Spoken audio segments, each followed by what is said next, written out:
Hi guys, I welcome you all to Learn with Diamond Door. I hope that you all are well. So in this video we are going to discuss about the common university entrance test for undergraduate, that is SUET 2023. और ये जो PDF है ये NTA की official website से मैंने download किया है, जिसके अंदर पूरी गाइडलाइंस है अबाउट एवरीथिंग स्वेट कि कैसा पेपर होगा, कौन कौन सी यूनिवर्सिटी इंक्लूडेड, पेपर पैटर्न क्या है। और ये बिल्कुल न्यू इन्फॉर्मेशन है बिकॉज ये 2023 के लिए, मतलब लास्ट ईयर की नहीं है, इट्स फॉर द ईयर 2023। ठीक है, इसके अंदर आपको मैं एक एक डिटेल्ड इन्फॉर्मेशन दूंगी हर एक चीज़ का, जिसकी इन्फॉर्मेशन आपको चाहिए, राइट। उसके बाद भी अगर आपके पास कोई भी डाउट रहता है तो you can comment below, right. तो इसके अंदर ये पहले पेज पे इन्होंने दे रखा है कि कौन कौन सी यूनिवर्सिटी है जो पार्ट है स्वेट का। मतलब अगर आप स्वेट का एग्जामिनेशन देते हैं तो कौन कौन सी यूनिवर्सिटी में एडमिशन ले सकते हो, तो ये सारी लिस्ट उसी की है। ठीक है ना, मतलब पूरी लिस्ट उसी की है। एंड देन उसका विजन, मिशन, कोर वैल्यूज़, ये सारा इन्फॉर्मेशन दे रखा है। और ये इंडेक्स हमारा मेन पार्ट जिसके अंदर सब कुछ बता रखा है। ठीक है ना, आपका स्वेट का मतलब mode of examination, medium of examination, scheme, pattern, test, duration, syllabus, eligibility, list of qualifying examination, state eligibility, reservation for every category. ठीक है, and then choice of cities, तो ये पूरा है। फिर एडमिट कार्ड कब आएगा, and then schedule of examination, fields of application form and important instruction for the candidate। ठीक है ना, और मतलब जितनी भी जितनी भी इंस्ट्रक्शन चाहिए होती है, ठीक है। और आंसर की कब आएंगे, ठीक है। स्कोर कार्ड एंड एडमिशन कैसे होगा, रिवैल्यूएशन, रीचेकिंग, एडमिशन, कोई भी सर्विस चाहिए। और अगर मिसलीनियस हमारे क्वेश्चन एंड आंसर होता है वो भी इस PDF के अंदर दिया है। तो मतलब ये PDF खुद 81 पेजेस का है। I will try to wrap up very quickly, और एक भी इंफॉर्मेशन मिस ना हो। I will try my best, ठीक है ना।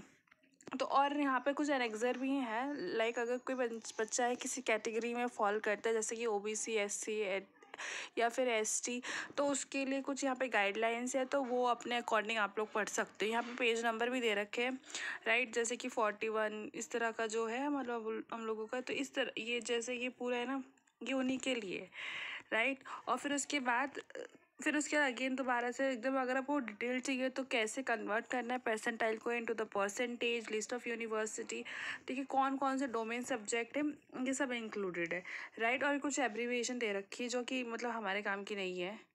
Next is the very important information for everyone, मतलब इसके अंदर इंपॉर्टेंट इन्फॉर्मेशन के साथ आपको बस डेट भी दे रखा है। तो ये तो मुझे लगता है सबको ये मैंने हाईलाइट कर दिया और मैंने टिक भी कर दिया है। ठीक है, कि ऑनलाइन सबमिशन तो पता ही सब लोगों को पता चल गया that it's start from the 9 February and to 12 March. ठीक है, late submission of the successful transaction, मतलब आप 12 मार्च तक, मतलब फॉर्म फिल जो है वो 9 बजे तक कर सकते हैं, लेकिन अगर पेमेंट नहीं होती तो आप 11:30 बजे तक कर सकते हैं। बट प्लीज़ लेट का मतलब एंड मोमेंट पे सब कुछ काम खराब ही हो जाता है। तो try to fill the form 2 day और 3 day बिफोर, राइट। करेक्शन जो होना है उसकी डेट हमारे पास दे रखी है 15 to 18 of 2023। And then announcement of the city वो 30 अप्रैल तक आ जाएगा आपका। एंड डाउनलोडिंग के लिए 2nd वीक ऑफ द मे। और एग्जामिनेशन तो पता ही हमको 21 मई से लेके 31 मई तक चलेगा। एंड जो भी रिस्पॉन्स आंसर की वगैरह है वो बाद में बताएंगे, मतलब बाद में रिजल्ट के बाद। एंड आपको प्लीज़ इस वेबसाइट पर लगातार विजिट करते रहना है www.nta.in, और डिक्लेरेशन ऑफ द रिजल्ट तो वो पता चल जाएगा। And this is a fees structure, ठीक है, ये फीस स्ट्रक्चर है, राइट। अगर आपका अप टू 3 सब्जेक्ट का अगर आप फिल करते हैं और अगर आप जनरल कैटेगरी से तो आपके 750 रुपये लगेंगे। But if you are in the OBC category तो आपको 700 रुपीज़ लगेंगे। और अगर आप SC, SC, PWD या थर्ड जेंडर से बिलोंग करते हो तो 650 लगेगा, राइट। और जो सेंटर्स आउटसाइड इंडिया, अगर आपको मतलब इंडिया के बाहर के सेंटर्स चाहिए तो उसके लिए थोड़ा हाई अमाउंट है, वो आप ये देख लीजिए, मैंने पूरा हाईलाइट कर रखा है। और if you want to take a screenshot you can take, इस पूरे का भी ले लो, राइट। ये पूरा जो है इंपॉर्टेंट इन्फॉर्मेशन और ये जो फीस स्ट्रक्चर है, ठीक है, मुझे लगता है ये 2 चीज़ें बहुत इंपॉर्टेंट, राइट। और जो ब्रॉड फीचर्स हैं हमारे स्वेट के, वो मोड ऑफ अगर तो टेस्ट है वो CBIT, that is computer based test, वो भी सब अवेयर है, ठीक है। वो होगा वो ऑफलाइन लेकिन ऑनलाइन मोड में, राइट। टेस्ट पैटर्न है कि ऑब्जेक्टिव टाइप होगा विद मल्टीपल चॉइस क्वेश्चंस रहेंगे। और मीडियम इसके अंदर 13 लैंग्वेजेस हैं, ठीक है ना। और इसकी प्रॉपर लिस्ट है। और इसके अंदर जो सिलेबस है वो डोमेन लिस्ट है एंड कुछ जनरल टेस्ट है, राइट। मतलब लैंग्वेज 3 सेक्शन है, language, domain test and then subject. तो अगर मैं बात करूँ लैंग्वेज की तो we have a separate list for everything. And then domain list की अगर मैं बात करती हूँ तो उसके लिए भी एक सेपरेट लिस्ट है, मतलब 2 सेपरेट लिस्ट बना रखी है, लिस्ट B1 एंड B2, और उसके अंदर आपको वो सब्जेक्ट जो आपने क्लास 12th में पढ़े हैं, राइट। और एक जनरल टेस्ट होगा, ठीक है। कुछ कुछ कॉलेजेस के अंदर आपको उन वो एग्ज़ाम्स नहीं देनी है, उन पेपर्स को नहीं देना जो कि आपने 12th में पढ़े हैं, बल्कि उसकी जगह आपको जनरल टेस्ट देना है, which include general knowledge, current affairs, general mental ability, मतलब मैथमेटिक्स रहेगा, ठीक है ना, क्वांटिटेटिव रीजनिंग रहेगा, और मतलब लॉजिकल, एनालिटिकल, अलजेब्रा, मतलब बहुत ज़्यादा डिफरेंट डिफरेंट रहेगा, राइट। और इसके अंदर लिखा हुआ कि जनरल टेस्ट का जो होता है वो उसके अंदर आपको 50 क्वेश्चन अटैम्प्ट करने हैं, मतलब ये लिखा, ठीक है ना। एंड बेसिकली 50 क्वेश्चन अटैम्प्ट करने हैं out of 60, and then for all the subject उसके लिए आपको 30 और या 35 या 40 अटैम्प्ट करने हैं, जिसके लिए आपको 35 के लिए बेसिकली 35 के लिए आपको 45 क्वेश्चन आएंगे, एंड अगर जिसके अंदर 40 अटेंड कर रहे हैं उसके अंदर आपको 50 क्वेश्चन मिलेंगे, राइट। और these are the some general instruction जिसके अंदर आपको फ़ी पेमेंट करनी है, मतलब थ्रू आप कैसे भी कर सकते हैं, net banking, debit card, credit card, ठीक है, UPI। और अगर कोई दिक्कत आती है तो इन्होंने अपेंडिक्स 4 के अंदर वो दे रखा हर एक बैंक के लिए। मैं आपको दिखाऊंगी कि हर एक बैंक के लिए एक हेल्प डेस्क अपॉइंट है जिसमें आप अपनी क्वेरी को रेज कर सकते हैं। और द कन्फर्मेशन जो पेज होगा ना, मतलब जब आपका ऑनलाइन पेमेंट हो जाएगा, फॉर्म फिलअप हो जाएगा, तो एकदम लास्ट में आएगा कन्फर्मेशन पेज, जिसके अंदर सारी डिटेल्स लिखी होगी जो भी आपने फिल करी होगी, राइट। उसके अंदर मतलब जो ईमेल आईडी आपने डाली होगी, जो नंबर होगा, ठीक है, वी हैव टू डाउनलोड, ठीक है, फॉर इन फ्यूचर, क्योंकि वो काम आ ही जाता है, राइट। और इसकी जो NTA वेबसाइट है, दैट इज़ जो ब्लू में दिख रही है आपको हेयर, दैट https://swat.summer.in, इस पे आपको जाना है और इस पे आपको फॉर्म मिल जाएगा, ठीक है। सारी इंस्ट्रक्शन वहाँ पे लिखी होती है प्रॉपर अच्छे तरीके से। और ये कुछ स्टेप्स हैं जिसके अंदर कैसे आपको अप्लाई करना होना है। सबसे पहले आपको रजिस्ट्रेशन करना है, उसके अंदर आपको एप्लीकेशन नंबर और पासवर्ड, ये 2 चीज़ों को आपको संभाल के रखना है, ठीक है। क्योंकि फ्यूचर में जो मतलब आपका जब स्वेट स्कोर आता है या फिर कोई एडमिट कार्ड आता है तो उसके अंदर आपको 3 चीज़ें डालनी पड़ती है। एक तो आपका एप्लीकेशन नंबर, दूसरा आपका पासवर्ड, और तीसरा आपका date of birth, most probably, ठीक है। तो आपको सबसे पहले आपको रजिस्ट्रेशन करनी है, एंड देन उसके बाद आपको एप्लीकेशन फॉर्म मिलेगा, you have to fill that, ठीक है। जो भी फोटोग्राफ, सिग्नेचर या कास्ट सर्टिफिकेट जो भी वो अपलोड करने के लिए मांगेगा, you have to upload it, ठीक है ना। एंड फिर इसके अंदर प्रॉपर इंस्ट्रक्शन दे रखी है कि फ़ोटोग्राफ कैसी होनी चाहिए, ठीक है, रिसेंट फोटोग्राफ होनी चाहिए इन कलर और ब्लैक, ठीक है, एंड वाइट विद 80% फेस, मतलब विदाउट मास्क होना चाहिए, ठीक है, JPG या JPEG फॉर्मेट में होना चाहिए। और जो स्कैन फोटोग्राफ है, दैट इज़ जो रेंज होना चाहिए 10 KB टू 200 KB तक होना चाहिए, क्लियरली विजिबल होना चाहिए। एंड देन इस सिग्नेचर का भी इन्होंने बता रखा है, ठीक है। और OBC कोई भी कैटेगरी से बिलोंग करते हो तो उसके लिए इतना रेंज होना चाहिए, एंड जो भी PW सर्टिफिकेट है उसके लिए ऐसा रेंज होना चाहिए, ठीक है ना। आपको ये सब बहुत ध्यान से पढ़ के समझ के ही अपलोड करना है। एंड देन आपको जो है फ़ीस पेमेंट कर देनी है, राइट। ये फ़ीस पेमेंट की पूरी इंस्ट्रक्शन दे रखी है कि क्या क्या है। एंड देन आपको डाउनलोड करना है, सेव करना है, प्रिंट करना है, जो भी आपका कन्फर्मेशन जो पेज आता है उन सबको आपको अच्छे से कन्फर्मेशन। और अगर ऑल 3 जो स्टेप्स हैं वो मतलब सेपरेट, उनका जो एक साथ भी कर सकते हो और आप अलग अलग भी कर सकते हो। कहने का मतलब ये है कि पहले आपने रजिस्ट्रेशन कर दिया, मतलब सपोज आज, ठीक है, आज आपने रजिस्ट्रेशन कर दिया, फिर नेक्स्ट डे आपने फॉर्म फिल किया, और थर्ड डे आपने पेमेंट करी, तो इस तरह से भी हो जाता है। क्योंकि जब भी आप लॉगिन करेंगे तो उसके अंदर दिखाएगा कि आपने कहाँ तक के फॉर्म फिल कर दिए और कहाँ आपको फॉर्म और फिल करने हैं, राइट। एक इन्होंने इंपॉर्टेंट नोट दे रखा है, मतलब इस पूरे ब्राउज़र के अंदर, मुझे नहीं पता ये रेलेवेंट है या नहीं, मतलब अगर इसके अंदर दे रखा तो ऑफकोर्स इट्स रेलेवेंट।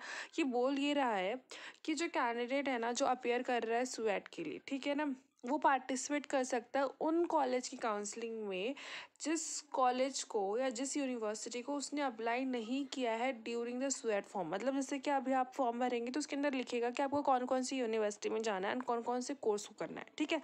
पर दे आर सेइंग कि अगर आपने, ठीक है ना, अगर आपने वो अप्लाई नहीं किया, मतलब यहाँ पे देखिए साफ साफ लिखा हुआ है इधर, ठीक है, तो they have not applied for the university, ठीक है, in the online, how ever, इधर से पढ़िए आप, ठीक है, हाउ एवर, तो ये पूरी लाइन देखिए कि उसके बाद भी वो एलिजिबल है उस कि वहाँ पे एडमिशन लेने के लिए इफ़ द यूनिवर्सिटी एडमिट और जो आपका क्राइटेरिया है, जो भी उनका क्राइटेरिया है कि आपको इन सब्जेक्ट में इतने इतने नंबर लेकर आने हैं, अगर आप कट ऑफ क्लियर कर देते हैं तो आप एडमिशन ले सकते हैं। ठीक है, सिमिलरली जो सेकंड पॉइंट में भी ये बोला कि यूनिवर्सिटी के बिहाफ से बोला कि यूनिवर्सिटी किसी बच्चे को अप्रोच कर सकती है, ठीक है, इर्रिस्पेक्टिव कि उसने फॉर्म फिल किया या नहीं किया। ठीक है, दो इंपॉर्टेंट नोट है, ठीक है ना। बट आप कोई रिस्क मत लेना, आपको जिस यूनिवर्सिटी में जाना है you have to fill in the स्वेट फॉर्म, ठीक है ना। बट इसमें लिखा हुआ तो आप इस मतलब सपोज कोई गलती हो गई, कोई आपने मतलब यूनिवर्सिटी गलती से मिस हो गई है, तो आप इन पॉइंट को याद रखना और उस यूनिवर्सिटी में जाके आप एडमिशन ले सकते हो, ठीक है, ऑन द बेसिस ऑफ अगर आप क्राइटेरिया फुलफिल कर रहे हो, ठीक है, तभी। And most important thing that is email ID and the contact number, आप इसे प्लीज़ स्क्रीनशॉट ले लीजिए, सेव कर लीजिए, बिकॉज ये दो मतलब फ़ोन उठाए ना उठाए उससे क्या, अगर आपको कोई भी क्वेरी रखती है तो आप इस नंबर पे या इस ईमेल आईडी पे कॉन्टैक्ट कर सकते हैं। ये सारे एडवाइजरी पॉइंट्स हैं जो आपको ध्यान रखना है मतलब रिगार्डिंग द कोविड पैंडेमिक, ठीक है, तो उसे पढ़ लीजिएगा। This is all about the NTA कि क्या करता है, कैसे करता है, and then the central university and then स्वेट and the role of NTA, ये already we have already discuss. तो ये देख लीजिए सारे सब्जेक्ट है हमारे, ये हमारे एग्जामिनेशन सेंटर्स है, मतलब ये सारा दे रखा है प्रॉपर अच्छे तरीके से।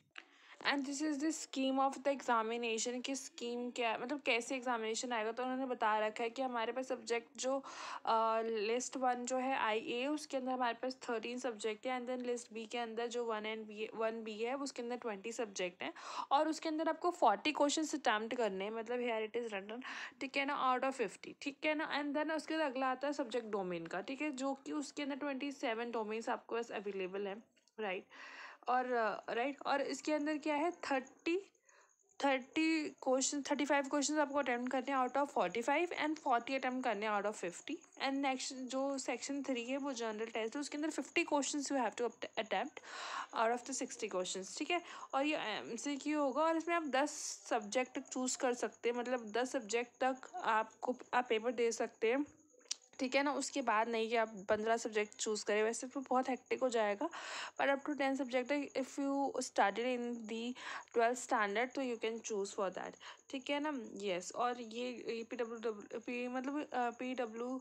PWBD के लिए कुछ गाइडलाइंस हैं, और एक दिन में 3 स्लॉट्स होंगे, ठीक है, तो आपको अपने स्टेप का पूरा अच्छे से ध्यान रखना है। और मैं अगर सिलेबस की बात करूँ तो दे आर सेइंग कि वो एनटी की वेबसाइट पे आपको मिल जाएगा, मतलब here is written the website that is in blue colour, ठीक है ना। डोमेन सब्जेक्ट के जितने भी इंफॉर्मेशन है इट्स ऑल अबाउट दिस, ठीक है, जितने भी इंफॉर्मेशन, और जनरल टेस्ट का भी दे रखा है इन्होंने कि क्या क्या है क्या क्या नहीं है, ऑल सच, ठीक है। ये हमारा डोमेन टेस्ट, ये आपको जाना है उधर, राइट, जो भी इसका वो है, ये लिंक है हमारे पास, और ये जनरल टेस्ट का सिलेबस है कि जनरल टेस्ट में क्या क्या आने वाला है, राइट।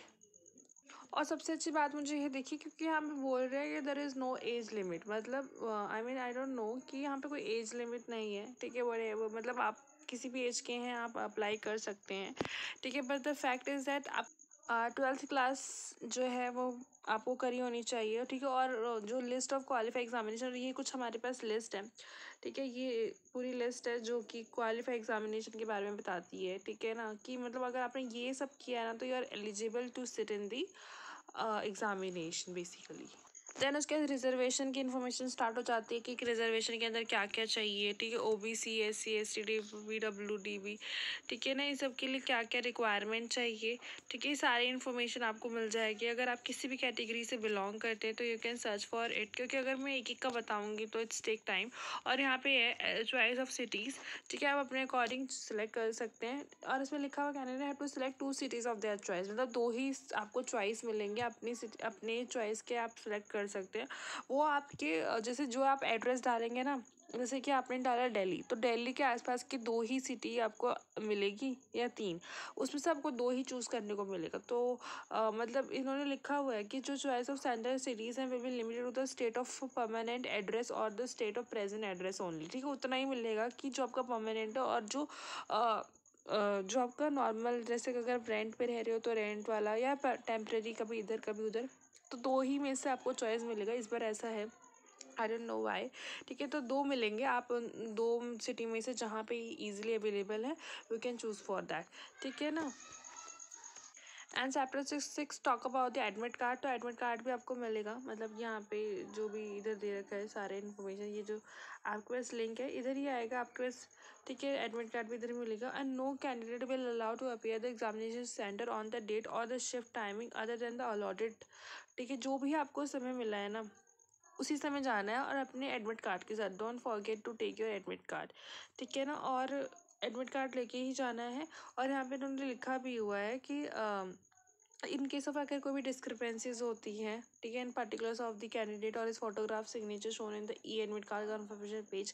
ठीक है, जो कैंडिडेट में इमीडिएटली अप्रोच द एनटीए, वो एनटीए को हेल्प कर मतलब के हेल्प के लिए अप्रोच कर सकता है। ठीक है, बिटवीन 10 AM to 5 PM मैंने आपको ऊपर दे दिया है। और यहाँ पे भी देख लीजिए, यहाँ पे भी एनटी का हेल्पलाइन नंबर लिखा हुआ है, तो यू कैन यहाँ से भी आप जो है कॉपी कर सकते हैं, राइट। तो सुबह 10 से शाम के 5 बजे तक आप कभी भी उन्हें कांटेक्ट कर लीजिए अगर कोई भी दिक्कत आती है आपके एडमिट कार्ड में या फिर किसी भी चीज़ में। ठीक है, तो ये डेट आपको जल्दी ही बता दिया जाएगा। ठीक है ना। और यहाँ पे लिखा हुआ है कि ये पोस्ट से नहीं जाएगा, आपको खुद डाउनलोड करना पड़ेगा। तो I think we all are aware of that. और चैनल को सब्सक्राइब कर लीजिए, सारे अपडेट्स आपको मिल जाएंगे, जितने भी अपडेट्स होंगे स्वैट से रिलेटेड। ठीक है, ऑल आर अपडेटेड, क्योंकि हम लोग सबसे पहले ऑथेंटिक इन्फॉर्मेशन लेते हैं and from the NTA website. ठीक है ना। और यहाँ पे लिखा हुआ है in case of duplicate admit card from for the स्वैट वुड बी इशूड। ठीक है ना, मतलब कोई भी केस में डुप्लीकेट तो होगा ही नहीं, चाहे कुछ कर लो आप। ठीक है ना। The candidate must not mutilate the admit card change and entry. कुछ भी उसके अंदर आपको चेंजेस करने की बिल्कुल ज़रूरत नहीं है, मतलब अपना दिमाग मत लगाना। ठीक है, no admit card will be issued the candidate whose application are found to be incomplete. ठीक है ना, कोई भी रीज़न से अगर इनकम्प्लीट है तो नहीं देंगे। And candidate are advise to preserve their admit card in the good condition. ठीक है, फ्यूचर रेफरेंस के लिए आपको रखना है। And then issue of admit card however shall not necessarily mean the acceptance of the eligibility. ठीक है, तो ये भी है कि प्रोविजनली आपको सिलेक्ट किया गया है और ये सब कुछ प्रोविजनल हो रहा है, राइट। उस तरह से है कि एक दिन में 3 स्लॉट होंगे हमारे। ठीक है ना, और 21 से 31 मई तक होगा। ठीक है ना, रिजर्व डेट है 1 to 7 जून तक भी पहुंच सकता है, तो वो देख लेंगे, राइट। और जो यहाँ पे बहुत अच्छी बात बोली कि ईच टेस्ट जो है ना विद इन जो भी हमारा ये जो लाइन है, जो भी हमारा टेस्ट होगा ना हर शिफ्ट का, वो डिस्टिंक्ट हो सकता है। तो आप बिल्कुल परेशान मत होइए कि आपके फ्रेंड का वो टाइमिंग है और आपका ये टाइमिंग है। इन्होंने साफ साफ लिखा हुआ कि जो ईच टेस्ट, ठीक है, with in each shift is distinct और इंडिपेंडेंट। तो ये अब क्लियर कर रहे हैं। ठीक है, तो इसमें कोई टेंशन वाली बात नहीं है, राइट। यहाँ पे ऑल द पर्टिकुलर्स है जो आपको फुल करना है, उसके अंदर अपने फॉर्म के अंदर फिल करना है। ठीक है, तो जो भी इन्फॉर्मेशन आप देख लेना, बहुत सारी इन्फॉर्मेशन आपको फिल करनी पड़ेगी वहाँ पे। ठीक है ना। और यहाँ पे इन्होंने बोला है कि कहाँ कहाँ पे आपको जो है सर्टिफिकेट प्रोवाइड करना है। तो दीज आर दी डॉक्यूमेंट्स जिसके अंदर आपको सर्टिफिकेट प्रोवाइड करना है। ठीक है, तो फर्स्ट इज़ दी आपका जो ये, अगर आप कैटेगरी से बिलोंग करते हैं, ठीक है ना, अगर आप किसी भी कैटेगरी से बिलोंग करते हैं तो आपको अपना सर्टिफिकेट अपलोड करना पड़ेगा। अगर आप बीपीएल कैटेगरी में तो आपको सर्टिफिकेट अपलोड करना पड़ेगा। कश्मीरी माइग्रेंट है तो भी सर्टिफिकेट अपलोड करना पड़ेगा। ठीक है, वर्ड ऑफ डिफेंस पर्सोनल है या फिर कोई सर्विस कैटेगरी में तो भी। और अगर ऑफकोर्स पीडब्ल्यूवीडी में है तो आपको सर्टिफिकेट अपलोड करना पड़ेगा। और उसका इन्होंने प्रॉपर इन्फॉर्मेशन दे रखा है कि कितने केबी में होना चाहिए। ठीक है, all information to be is the here कि कितने केबी का एक पर्टिकुलर सर्टिफिकेट होना चाहिए, राइट। और ये कुछ इंपॉर्टेंट इंस्ट्रक्शन है अबाउट दी कैंडिडेट, जैसे कि 2 घंटे पहले आपको पहुंचना है। ठीक है, you have to reach examination hall. ठीक है, 2 hours बिफोर। ठीक है ना। और यहाँ पे मतलब और इधर क्या है कि should take the seats immediately, जैसे ही वो ओपन होता है वो आपको अपनी सीट्स ले लेने हैं। और यहाँ लिखा था candidate must show on demand the admit card. और प्रॉपर तरीके से जब भी वो पूछे आपको देना है। ठीक है ना, seat allocation and everything should be there. ठीक है, जो भी इंस्ट्रक्शन है यहाँ पे होना चाहिए। यहाँ पे नोट में लिखा हुआ है that candidate shall appear in their own course at the centre on the date और subject timing as indicated in the admit card issued by the NTA. Under no circumstances the choice of city for the center and the timing provided in the admit card will be changed. मतलब बहुत सोच समझ के आपको एक एक word fulfil करना है, क्योंकि इन्होंने हर एक बात पे एक एक नोट दे रखा है, ठीक है ना, और इन्होंने बता रखा है कि क्या क्या करना है. तो must bring the following documents, ठीक है ना, आपको प्रिंट कॉपी लेकर आनी है, ठीक है ना, आपको एडमिट कार्ड, ये पूरा ही पैराग्राफ बहुत इंपॉर्टेंट है, ठीक है. तो यस, आपको प्रिंट लेके जाना है. And then 1 passport size photo, मतलब आप 2 रख लीजिएगा, ठीक है. Any one of the authorize photo ID, ठीक है, कुछ भी हो सकता है, आपका school ID card, PAN card, driving licence, voter ID card और PWD सर्टिफिकेट अगर आपका है तो, ठीक है, इस तरह से है, right. And with this I am signing off, because अब इसके बाद कुछ भी नहीं है, मतलब सब बहुत नॉर्मल है कि मतलब यही सब आंसर की वगैरह कब आएगा, ठीक है ना, स्कोर कार्ड, रिवॉल्यूशन, ठीक है, वो सब बताएंगे, मतलब डेट वगैरह आ जाएगी ना उसके बाद, मतलब सबका डेट बताएंगे आपको कि कब होगा कब होगा. There shall be no revolution and rechecking on the result, no correspondence shall be entertained. तो इन्होंने साफ साफ लिखा है कि जो भी, मतलब यहाँ पे लिखा हुआ ए पॉइंट में that the result of the SWAT will be processed based on the final answer key, ठीक है. No grievance with regard to answer key, ठीक है, कोई भी आंसर की से कोई मतलब नहीं है. The mark obtained by the candidate will be considered further for the computation of the result. There will be no revaluation, no correspondence in this regard, no scorecard will be dispatched to the candidate and the candidate are advised to download, ठीक है. तो आपको ये बात बहुत अच्छे से ध्यान रखना है कि कई बच्चे वेट करते रहते हैं कि रिवैल्यूएशन आएगा, ठीक है, बट ऐसा कुछ नहीं है, कोई रिवैल्यूएशन नहीं आएगा, ठीक है ना. यस, तो इस यहाँ पे और कोई इन्फॉर्मेशन नहीं है बेसिकली, ठीक है, सबकी मिसलिनियस क्वेश्चंस के आंसर्स हैं. तो अगर आपको कोई भी डाउट है, कोई भी क्वेरी है, do comment below. And do if you like the video, then do like, share, subscribe. I'm very thankful to you. Bye bye guys, take care.